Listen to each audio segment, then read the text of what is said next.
Since the beginning of full-scale invasion of Ukraine, Russia has overtaken Iran in the number of restrictions imposed on it. According to the calculations of the software that tracks sanctions, Castellum AI, the number of the anti-Russian sanctions has reached 16,000. This is an absolute record for sanctions imposed on one country. For comparison, 3,616 sanctions were imposed on Iran, 2,608 on Syria, and 2,077 on North Korea. Next on the list are Venezuela, 651 sanctions, Myanmar, 510 sanctions, and Cuba, 208 sanctions. From the research of the Castellum AI online software.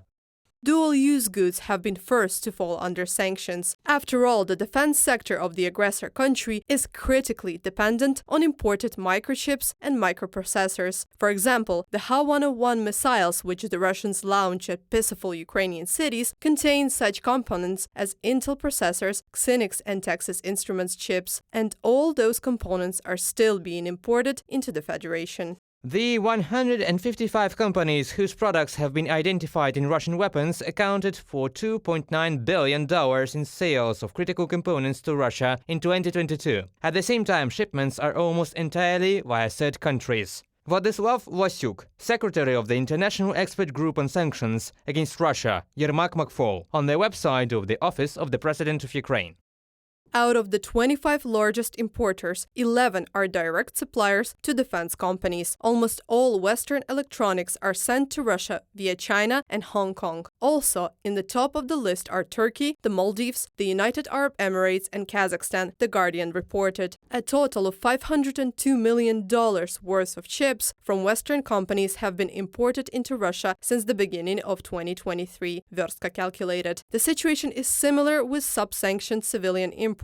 The parallel import scheme allows the Federation to continue supplying aviation with spare parts and importing equipment. Therefore, the Ukrainian President's office is convinced that today it is important not just to strengthen the sanctions, but also to improve them. There should be a complete halt to the transfer of technological components for weapons production to Russia from democratic countries, as well as a gradual complete isolation of Russia from trade with the free world, with the exception of a few humanitarian categories. Andriy Yermak, head of the Office of the President of Ukraine, on the website of the Office of the President of Ukraine.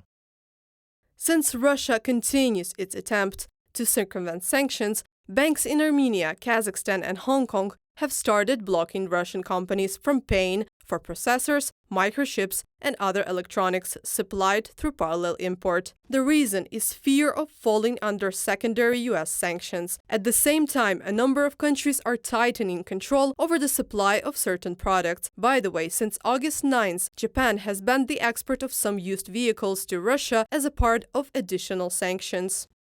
In cooperation with the international community, including the G7, as well as relevant ministries and agencies, we would like to firmly pursue measures. Yasutoshi Nishimura, Minister of Economy, Trade and Industry of Japan, Kyodo News reported.